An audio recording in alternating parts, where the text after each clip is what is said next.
Hey guys, you're listening to SouthCack Syndicate Podcast, and today we've got Miss Anna Linder, and we're going to do a deep dive on software as a service, which is SaaS companies and how you use them in your everyday life and you don't even know it, and where the future of SaaS is going as we move forward in our day-to-day lives. Stay tuned.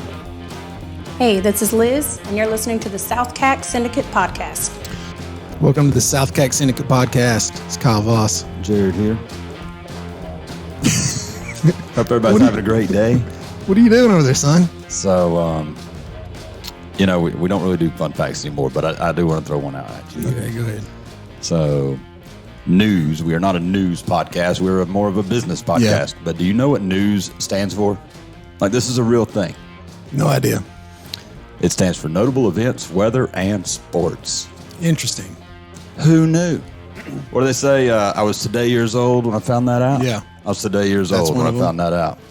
So I will tell you, I was pretty pumped about this podcast because I thought we were going to debate. There's going to be a debate between Jared and I. Out of one. About modern influencers and whether it's going away or if it's still hanging strong. But we actually got a guest, which is better. So we're going to hold that one for later. That's right. And we'll let Jared try to do as much research as he can because he's going to need it. Ever. But in the meantime, today we've got Miss Anna Linder on the podcast. Good morning, Miss Anna Linder. Where's my clap? Thank you. My clap button at? A Walterboro native. How do you say it? Walterboro. Walterboro now, but Waterboro. Waterboro. We live there. Waterboro native. So is that considered low country, Ace Basin, or is that more up country? Low country. Low country, for sure. What are you known for down there? Rice. Rice really? Festival. Not anymore. I think it's the Murdahl murders. Right? Yeah. Is that Is close? that Walterboro? What? Is the Murdahl? Is that close or is it next town over? Was it? It took place in Colleton County. So, yep. Okay, Yes, that's close. yeah. So you lost the rice. Alex, was that his name? Yeah. Alex Murdahl. Alec Murdahl and the Rice Festival. Yep. Got it. But today we have her in Oconee County, South Carolina, and we're lucky to have her. So I meet Miss Linder probably 3 days ago. We're having a conversation. Hey, how are you? What do you do? Basics, right? And she says, I work in SaaS. and you're like, we were just talking about that. So for those that don't know, give us a little background on SaaS, and then we'll get a little background on you. Start off with what it stands for. Yeah. So it means software as a service, and it's just a cloud-based type delivery model where it allows users to access it through the internet. So if you're connected to the internet or networked, you're good. You can log in anywhere. So it's a whole company. Basically, the company is the software. Mm-hmm. So think of like Adobe Photoshop, right? That's a software that they've developed. They then sell it to you. Now they actually will lease it to you. They don't even sell it to you anymore. Everybody knows what Adobe is. Adobe. So you pay a monthly rate for it. You get to use that software. So the cloud that stores my photos, is that a SaaS company? Or is that an umbrella under Apple? Yeah, it could be if it was by itself, I guess. Yeah. But it's more of the software versus the storage. Understood. It's the actual calculations and the stuff that it does, which we were talking before the podcast, and you said Netflix is a SaaS company, which I wouldn't have thought of, but yeah, it makes sense because you're basically using their software. You took my gold nugget. I'm sorry. Before I want to do a deep dive into that because that's what we're going to do today, but give us a little bit of background about Anna. Like, we know where you're from, but where'd you go to college? Just give us a broad stroke. Yeah, so I graduated from College of Charleston, and just a little bit about how I even got in tech was I was at the farmer's market in Charleston and just went up and talked to this guy who was selling paintings, and turns out he is like a benefits broker. And I let him know I needed an internship, and he was like, I actually know of a tech company that could use an HR intern. So you need to go back to him and be like, hey, we need to turn those into NFTs. Oh, God. We've been like 12 episodes without Bitcoin and NFTs. I didn't say nothing about Bitcoin. You just said it. Okay. Carry on. Yeah. So I, of course, got the internship, and then I actually did that my whole senior year at College of Charleston. And that's how I even became interested in tech and wanted to pursue that. So you had no ideas before that internship that tech was even on the radar for you? No. Really? No, you weren't a gamer, anything like that? Kind of The only techie stuff I did was the coding for MySpace, for my MySpace page to have background. Change the colors and stuff. Music. I did a barbed wire outline on my page. Does that make me a coder? Did you code Maybe. it? Or was it like, did you? I cut and paste to Used HTTP / HTML? whatever. Not a coder. Right here, not a coder. Okay. I guess it counts, Jared. That does. Yeah. Go ahead. No, I mean, I got my degree in business administration. I took a few decision science classes that were kind of techie, but What did you think you were going to do? I really wasn't sure. You didn't know. No, Which I is why you actually- do internships. I mean, Right. That's we talk about that all the time. Like, there's nothing better than experience. Right. You didn't. I wanted to be a vet when I was a kid, or a truck driver, or a pilot, and none of that when you were growing up. No dream of one day, Dad, I'm going to be a SaaS expert. No, I don't think I did really. Okay. Yeah, I mean, I love animals, but I didn't think I could be a vet. Sure. So, because that kind of comes with some bad territory too, with having to do sad things, Yeah, you know. understood. So, Right. couldn't do that. But We all got feelings. yeah, I'm a dog lover. I'm a dog dad, proud dog dad to Smurf and Molly. So and Yes. Felicia, my cat. Felicia. Yeah. Bye, Felicia. Bye, Felicia. Every day. Good morning, girls. Bye, Felicia. Oh my gosh. So, how long have you been into this space that you're currently in?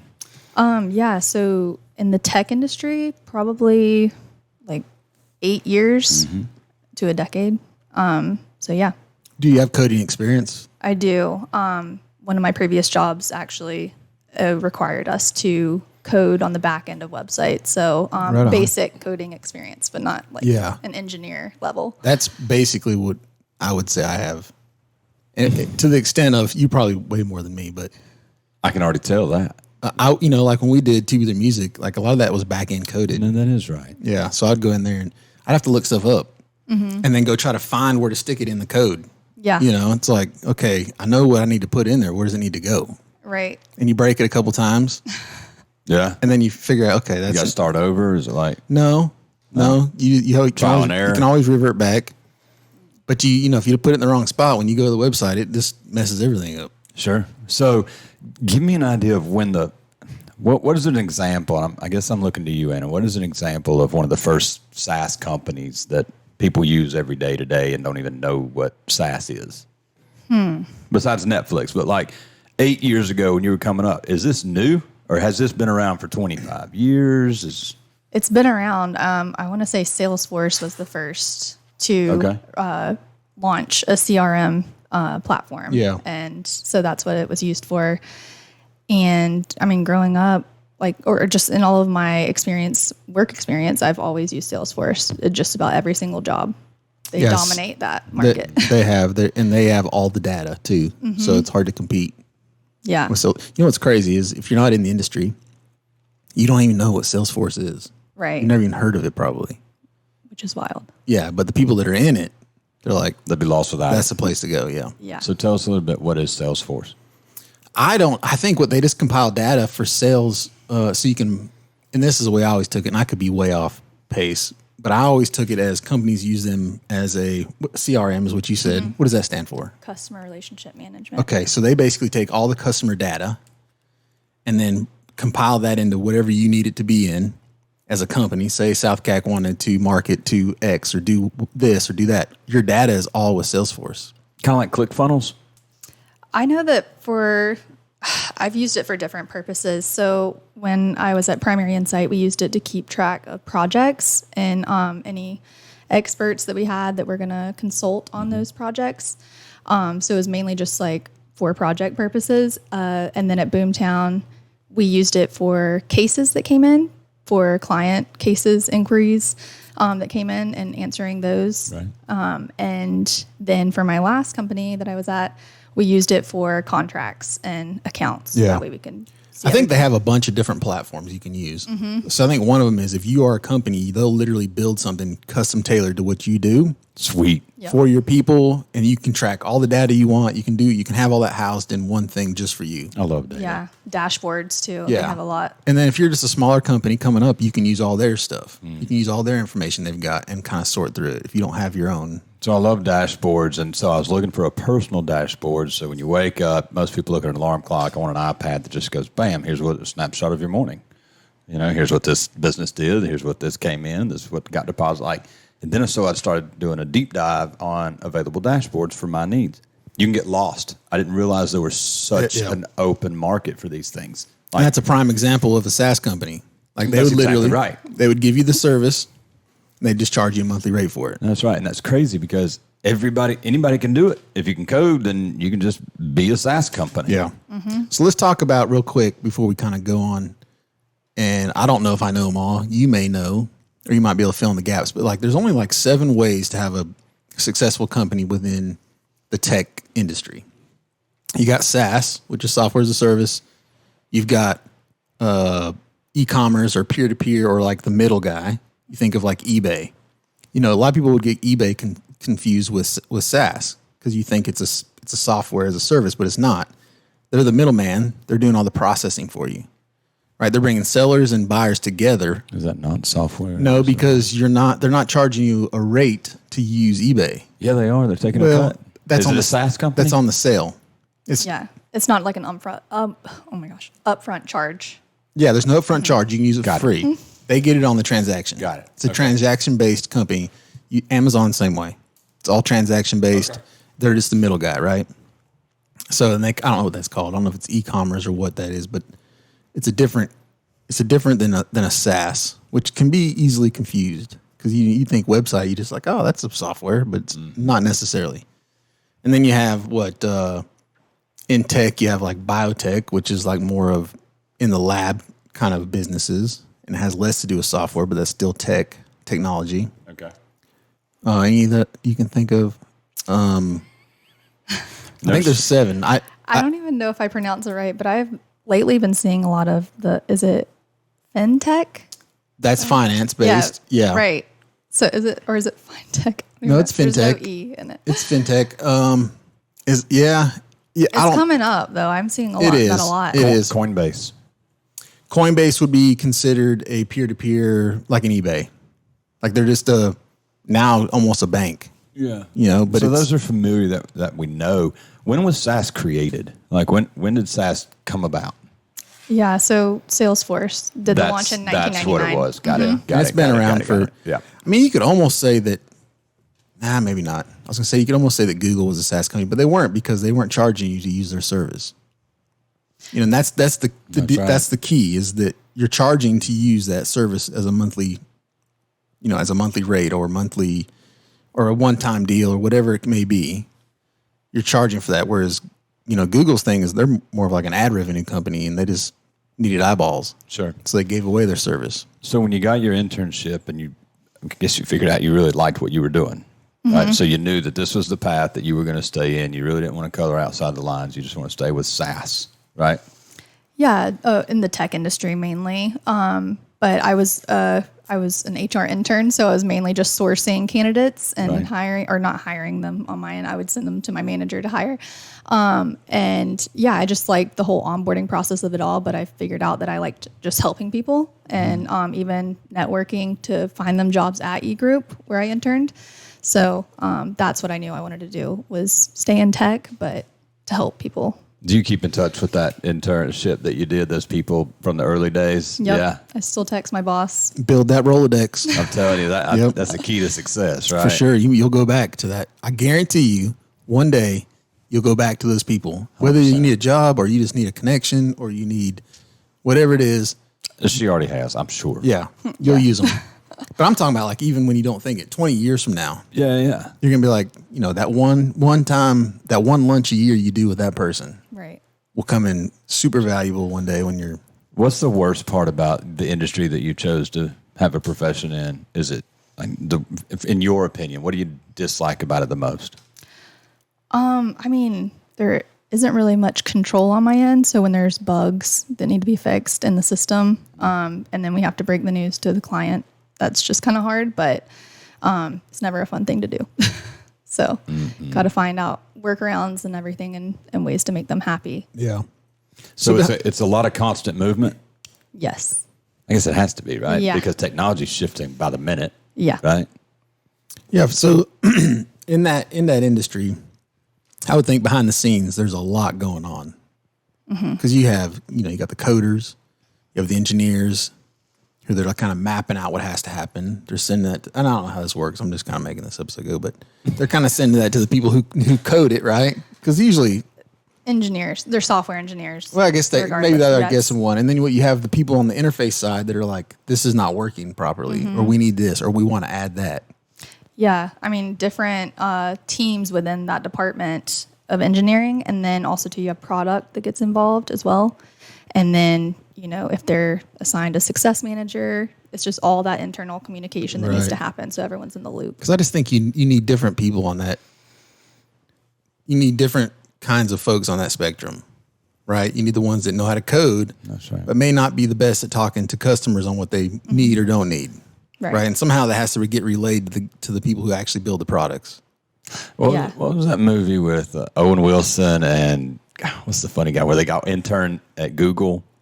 I haven't seen that one. I was thinking Wedding Crashers. You know what I'm talking about? Owen Wilson and the other guy, then the intern at Google. What's the name of that movie? It might have been Interns. Isn't it the same guy too in Wedding Crashers with him? Yeah, it is. Yeah. What's his name? Oh, I don't think I've seen it. I don't know, but I haven't seen it. Check it out. They are two guys that walk into a corporation full of people half their age. They don't even know where to put their hands on a keyboard, and they're trying to learn tech as they go, and they have different competitions, and so it's a good mix of millennial techies that have never experienced real world and two guys that have never experienced tech and only brought real world in the collision of the two, and it worked. Yeah. Right. Because a lot of times we build tech thinking tech will take care of itself, but there's still a human element to anything that we touch and use. Well, then there's the whole sales side. Like you can build the best product in the world. If nobody knows about it, it ain't doing nothing. That's right. You got to, it's got to be used, and then you have the network effects of that use, right? No, especially right. if it's. If there's one thing you could change about your industry, what would it be? One thing I could change?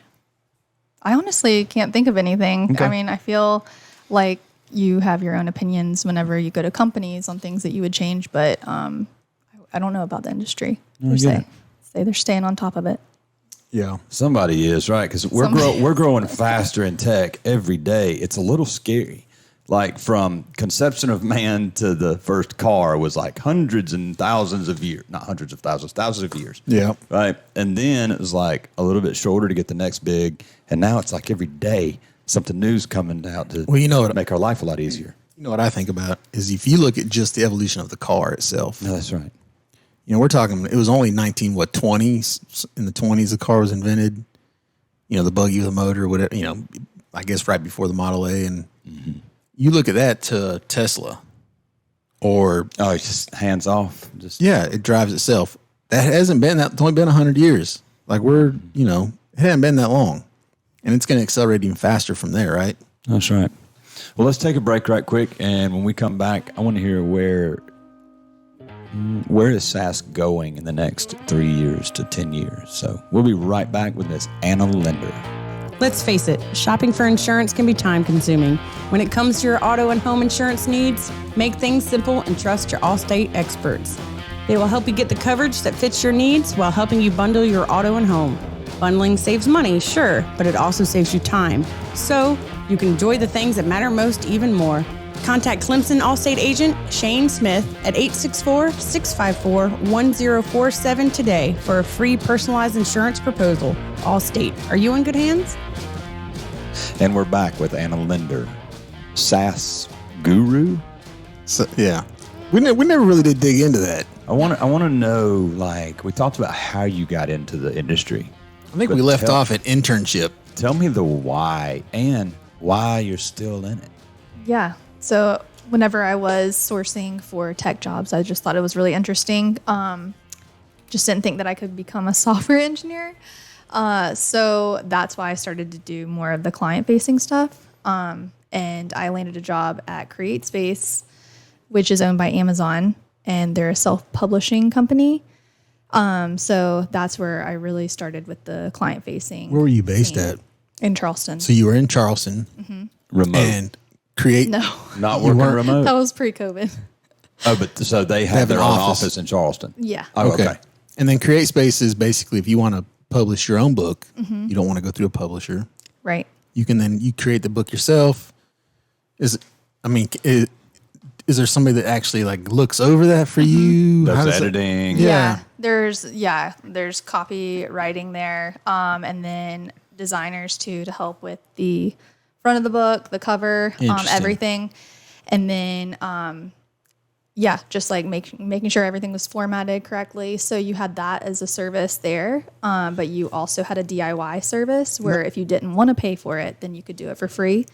And Gotcha. then any book that you created. Now, is that most of those go to digital download? I wouldn't think they go to print, right? So they can be sold on Amazon. Yeah. Since it's an Amazon company, that's what they would do. That was like part of the perk. And also to Kindle. They had a thing with Kindle then, KDP. I've actually got a buddy of mine that did a cookbook.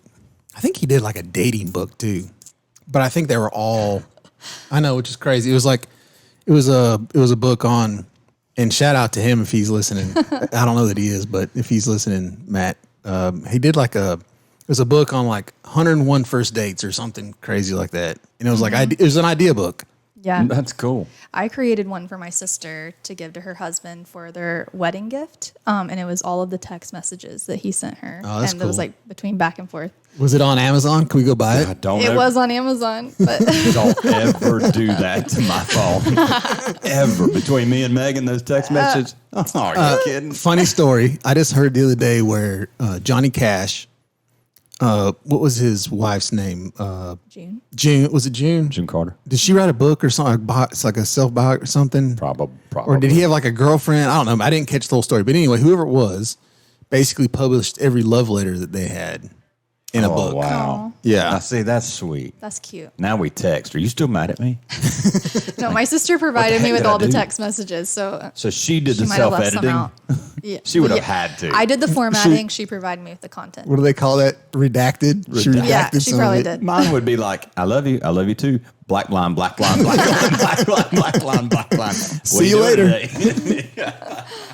So you did Create Space, and then you left there, and you still stayed in the industry. So I then was actually poached, if you will, by a consulting for company who worked with analysts at hedge funds and private equity firms. Sweet. And so, I did like research on certain projects that we had to find experts for to consult on.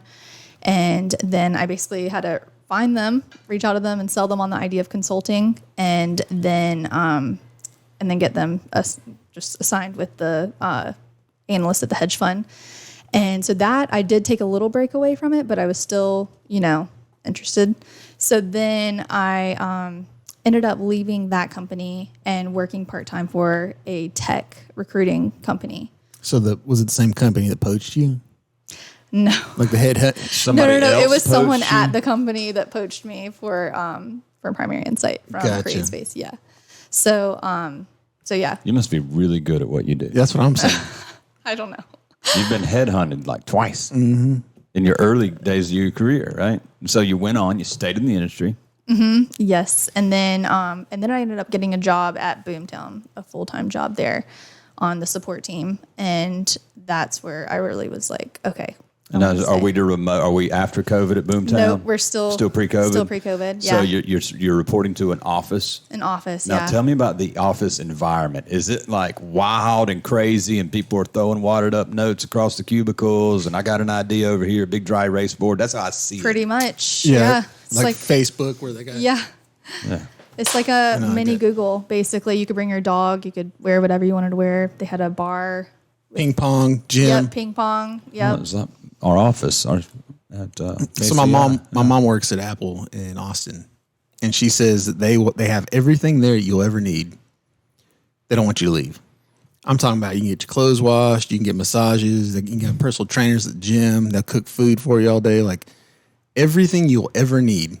Once they get you in that building, they don't want you to leave. So like 18-hour shifts, or They just hang out, like you basically just live there. Yeah, have sleep pods. everything. Did y'all have sleep pods? No, we did have showers and stuff though. Yeah. Good work environment, obviously. Yeah. Yeah. Definitely all about the culture. So these companies usually all about the culture? Yeah, usually SaaS companies and tech companies too. I think that's just like a new generation of businesses, right? They're all about the culture, which is a good thing. We got into it late in the game, right? We were a young management team in the Midwest, and I was big on company culture, and as the GM, Yeah, but you were doing like margaritas at lunch. Well, then I got, there's actually laws against that, apparently. She said they had a bar. Yeah. Well, I don't know, Maybe but it's I in the did Midwest. see a little decline in our performance. Productivity. On Margarita Mondays. Yeah. Oh, no. Yeah, everybody slowed down a little bit. Some HR girl was like, I thought it was a good idea, but I'm pretty sure that it's can't not a do good this, idea. yeah. So me but ask it's you- still company culture. Let me ask you this. This is kind of off subject, but not. And you would know because you're in it. If you're going to start, say Jared and I, we had a great idea for a SaaS company. We wanted to build it. We were going to source coders and all the stuff we needed. Do you feel like you have to be in San Fran to build a successful SaaS company No, or any kind of technology company nowadays? I don't think so. See, I'm with you. I'm in the same boat as you. But if you talk to those folks in San Fran, they say no. They're going to tell you, no, you have to be here. You're going to find the best talent.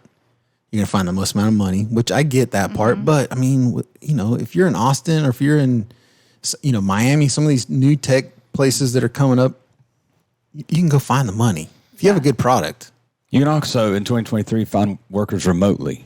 Well, that too, right? That's pretty much a thing now, right? But the last company I worked for, though, ChartHop, they actually were headquartered. Well, they didn't really even have an office because it started right before COVID.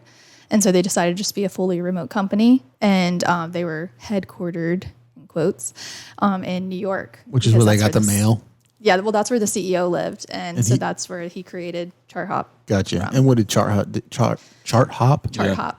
Yeah. They're HR tech, so just funneling employee data through an API from one just HRIS, ATS, equity system to into another. ChartHop. Yeah, so it's all in one place. So let's talk. We kind of talked a little bit on break. Let's talk about how AI you think is going to integrate with these SaaS companies and just really tech in general. We talked earlier.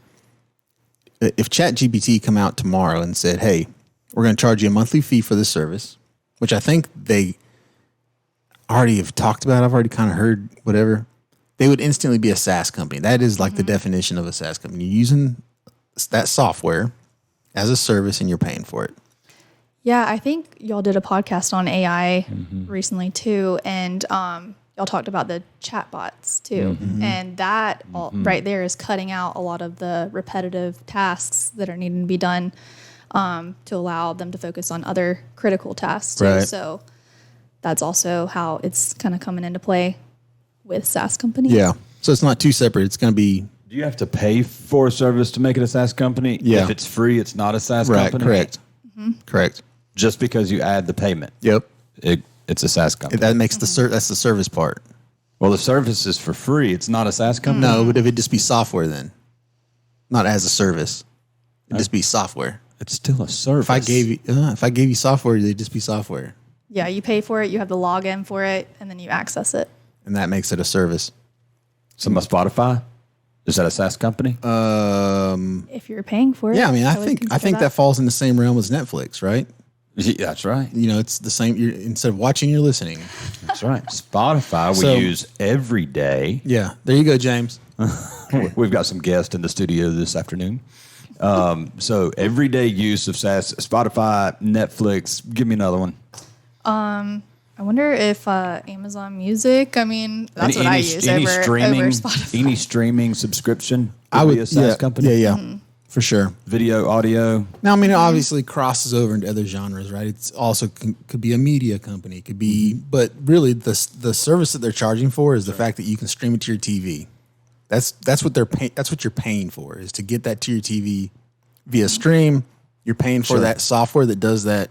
It's a SaaS company. Okay, so let's go back into the AI side, right? So we did talk about chatbot. We did talk about, the integration of paid subscription for ChatGPT. Where is SaaS and AI going to meet congruently? Like, are we 3 to 5 years away from that? And what does that mean to the end user? Does it mean it takes the human element to write the code? You might be able to speak. I say kind of like the analogy we talked about on how fast the car grew and how fast, say, cell phones. From the time a cell phone was introduced till now has only been, 25 years or what's... I hope not. No. Oh, for the cell phone, from the bag phone. Yeah. Yeah, I'm thinking iPhone, or just think iPhone. iPhone came out in 2000, 98? When did it come out? After that, I was already in the Midwest, probably. So, I mean... We're talking only 20 years, and now you have foldable phones, the screen you can fold up. I mean, you're talking some crazy stuff that's... Sure. And look how fast AI has already transformed, since it's really become a thing. That's right. So I think there's an exponential curve to it. I think the more it goes, the faster it gets. It's kind of like the whole AI thing. You were saying it learns itself 100% every day. No. It gets better. It gets 100%? Better 1% every 100 days. Yes. Which isn't scary until you think how fast it gets 100% better. Yeah. And then it compounds and gets better than that, 100%. And I think that actually changes over time. I think it's in 20 minutes. I think it's a 50-day deal. Mm-hmm. And then a 25-day deal. Like, it's going to be that exponential, right? I think everything in tech is going to be that way. What's the downside to SaaS? The downside to SaaS? Ooh, that's a good question. Yeah. Ooh. Bet you've never thought about that. I have not. And it could, and I'm in my head, I'm thinking it eliminates jobs. Maybe it makes our life easier, but there's a downside to it. There is a downside to convenience. I think of SaaS very much though, like the blockchain and everything else. You say, it eliminates jobs, but there's so many jobs on the back end that have to maintain that. True. Right. So it's like, it may eliminate a job, but it creates another one. I would say the one bad thing about a SaaS company, because you got to think, this is a company that is built on software. It's not people, right? And dealing with people is always easier. So, for instance, if you had a crew of people that did something for you and you wanted to make a change or you didn't like something, you'd go talk to those folks. Be like, hey, I don't really like this. Let's change that. But you can't talk to your software like that. You can't talk to Photoshop and be like, I don't like that it does it like this. Can we move this button over here? That's something that has to happen on their side, right? Yeah. They have to get feedback. So it's like this long chain of feedback that may take a year, 2 years, whatever, for it to get back to the actual coders that didn't change those, to make those changes. And I would guess it's probably faster than that because any company that does SaaS is actively trying to find those things. Right. Yeah, we had a feedback form that you could fill out with product requests, but you didn't know how long it was going to take for it to actually But I mean, as the customer, you couldn't do that. As the customer, when you're talking to your plumber and you're like, no, I want it to be over here. You just made a change in 2 minutes. That's right. Software is not going to work like that. Like there's a huge, ball that has to change directions in order for that software to change. Unless AI integrates itself, then I could see AI speaking to the software. Could it not? And then change the code on the back end for your personal needs? What I think happens in the future is that everybody can tailor their own software to fit their needs. Like it'll be because of AI could recode it for you. Like they could literally build an open source. Almost open source, except for they control the code, they control the AI, so the person that's doing it can't change it. Like they don't know what's happening on their side. It's almost like that book when we were kids. It's like you read one page, like, would you like to go into the woods, or would you like to go eat lunch? And so you get a choice, and then it rewrites the page, but it's already pre-programmed. Yeah, is that what you mean? Except for that, it's not pre-programmed because AI could do it. So instead of you saying, instead of me reaching out and saying, hey, I would really like my CRM to look like this or do that or whatever. Then she'd have to go talk to so-and-so, and they'd have to talk to so-and-so, and then there'd have to be meetings and all this stuff before it actually got changed.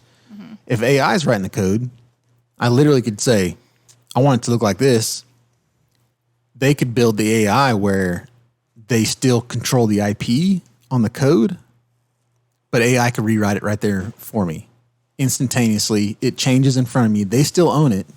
It's just customized to me. Are you seeing any of these conversations happen in your industry today? I have not, but I don't really know what goes on between the product managers and the engineers. So you're gonna leave here and you're gonna be like, man, I got to talk to some people. So what's your, regardless of where you are today, and what is your perfect scenario when it comes to company culture, what your job title is, what your day-to-day is? What's your perfect storm environment of where you want to be? Yeah, I mean, I definitely want to continue to be in implementation because I like to be in the beginning process, and set the client up for success immediately rather than them not have such a good experience. Sorry, this fly. Sorry. is, Yeah, like, there's a little invisible. we're all just like friend swatting over here. And yeah, I mean, just because like implementation can be make or break for the client. If they have a terrible experience, that kind of sets the tone for the rest of their time, the rest of their contract. And so I really want to just continue that, and just helping. I'd say what's critical though in companies these days We'll have to fix that. is transparency, full transparency and communication. I think is huge. I'm saying we understand there's an issue here, but we're working on it. Exactly. Yeah. And is this industry profitable? I would say so. Yes. You talking about just SaaS in general, or Yeah, like I think I've heard her say 3 or 4 companies she's worked for. Yeah. They all pretty profitable. the way I look at it is it's the ultimate scalability. But is it going to be one of those spaces that gets overcrowded? Is everybody going to start their own? I don't think it gets overcrowded, but I think it gets huge. I think the whole industry basically dominates mostly everything. I mean, if you think about blockchain, that's a SaaS company. It's just not a company, but it's a software as a service. Like if I'm going to transfer something to you, the software does it, right? That's right. There's just no middleman. So I mean, even in that aspect, You're cutting the middleman out. The middleman's my favorite guy, right? He puts it all together. Go Yeah. ahead. But I mean, everything's going to go to that, right? Because when you can streamline everything, and that stuff, the thing is too, software works 24 hours a day, 7 days a week. Like it's not taking any time off. No, that's right. Right? Versus people have to take time off. And so there's an advantage there too, where it's constantly working for you. So many guests, Kyle's asked the question. So what could software help you in your industry that it's not doing today? It didn't matter if it was a brewery or a real estate guy. Yep. And we've got some examples of SaaS in the real estate side, probably in the brewery side. But what would be one of the... What's a pain point that could be solved? Like one of those, you lay in bed and just go, man, if I could just get this done, this would really work. Well, honestly, like what we just talked about is just solving the problems that the clients point out that ultimately just end up on a product feedback board. Yeah. And just being able to resolve those a lot quicker would You know- be way more helpful. What's crazy is usually when I ask that question, I'm thinking about creating a SaaS company to fix the problem. There's no question. I know where your head's going. So when I'm asking somebody that sells insurance or that has a whatever, I'm like, is there a pain point that I could solve if we were going to start a company tomorrow? What could we develop that would solve that problem? And it would be a SaaS company. It would be a company that we'd basically sell them a subscription to a service that solved the problem for them. What's funny is nobody can answer the question. They're all like, because they don't know there's options out there to make their life a little easier. But what I want them to do is I want them to leave here. uneducated. I want them to leave here, and the next time something they're like, man, I hate doing this. And they're like, man, he asked me about that on the podcast. I'm gonna have to send him a message saying, okay, I figured it out. Well, I'm thinking because I have seen the project management software that we've used just from previous roles, and they're not the best that we've used. So I think coming up with a more streamlined one would be a lot easier for. Would you agree that every company you've ever worked for was developed out of solving somebody's pain point? Yes. Yeah. Have to be. I mean, why else would you be starting it? Well, we kind of talked about before the podcast. No, we talked about before the podcast. There's some things that people absolutely have to have, and then there's some things that are like cool. You know, like nice to have. Nice to have, but that's not a pain point thing, right? It's not like if we did this, we could grow our company X-fold because we would eliminate all this time we're spending fixing these problems or whatever it may be. Or, customer service, you could put it in so many different areas. Yeah. And Jared, you might like this too. I'm seeing a lot of performance software too to help employees, track their own performance. Yeah, to make themselves feel like they're contributing and appreciated and driving their motivation to make the company better and their job better. I would bet that they get the worker gets one side of that to help them motivated. That's right. But the data will tell the true story. But the data on the backside is also 100%. for performance-based pay. And they never know. Yeah. Well, I mean, the employee would know that part. They don't think about it. But it would shed some light. So let's just take that scenario and play with this for a second, right? So let's say we've got 100 employees and they're in the service industry, right? So you're saying there's a software that we can track each of these performances based on what are your criteria. You give them 100 questions to answer and you build, what they need. They may need, you're doing a great job today on an app that pops up, or work harder. Yeah. Slow You dude. just got a free day off. So how would you? Yeah. I know that they do have companies that you can purchase the software to allow them to like have perks and stuff, and allow them like certain points for doing like certain milestones. They accrue perks. So there are companies like that. Like SaaS Marlboro companies out there. Miles. Very much like that, except for You like collect the points, or like Sky Miles. Well, I'll give you- collect the points and you get a discount. I'll on an give airplane you ticket. I'll give you an example. Gary Vee has talked about this before, where he says everybody in an organization has a different goal. Oh, of course. Some people want to make more. Some people want more time off. Some people want flexibility, and you can't just incentivize every employee with the same thing. Mm-hmm. You can't say if you work hard, you'll get a raise, because some people don't want a raise. Some people want to be home with their kids. They want to leave work a little early, or they want to have more time off, whatever. So like what you're talking about, like it actually figures out what incentivizes them, and then each perk is specific to that person. And this already exists. Yeah. Oh, I'm sure it does. Yeah, there was. Well, I was getting there could be excited, man. probably more competition that for that market. I mean, there's got to be a lot of competition in this industry, right? Is it I building really- a better mousetrap kind of thing? For that, I haven't seen that many companies do it, but that's just my personal experience. But yeah, I think more continuous check-ins too from managers, and just like the reassurance that employees need. Now, tell me, because I don't know this space. Like, I think in an artist world, I have a blank canvas and I got some paint over here. Do you start with a blank computer screen and you enter the first code to start writing the program? Is that how that works? That would be a great question for an engineer to have on your podcast. Oh, Yeah. sorry. I'm taking you as the end all be all. I think what happens is you have somebody obviously enters the first code. Yeah. Right. For sure. But what usually happens is kind of like building a house. Like you sub out this particular part of that service to one team. Interesting. And that's the plumbing. And then use this part. Okay, we got to be able to process transactions. Okay, we're going to give this to this team. And so then, and we need it to be coded in a way where it integrates with this and does that. And then it comes all back together. And then, it's not like one start to finish piece. Every piece is, building a house is the best way I can explain it. You have like the general contractor who's like heading up the team. Yeah. But then he has all these other teams that, Well, now I want to start a SaaS company. oh, they're the best.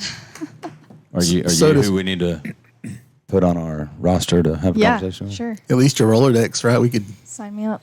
That's right.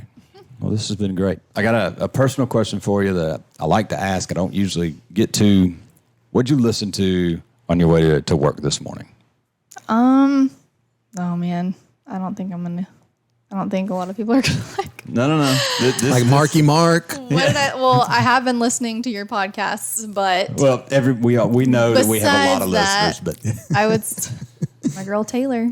Oh, there you go. Hey, there's nothing wrong with Taylor. She's, a lot of people will say Beyonce is the I'm queen. gonna let you finish in a minute. good. But Beyonce. They say Beyonce is a queen. I think Taylor's a queen. Like she's running things. So Yeah. I don't own any Swiftie music. I'd know it if it comes on. You'll never catch me singing "Shake It Off." I don't believe Shake you. it off.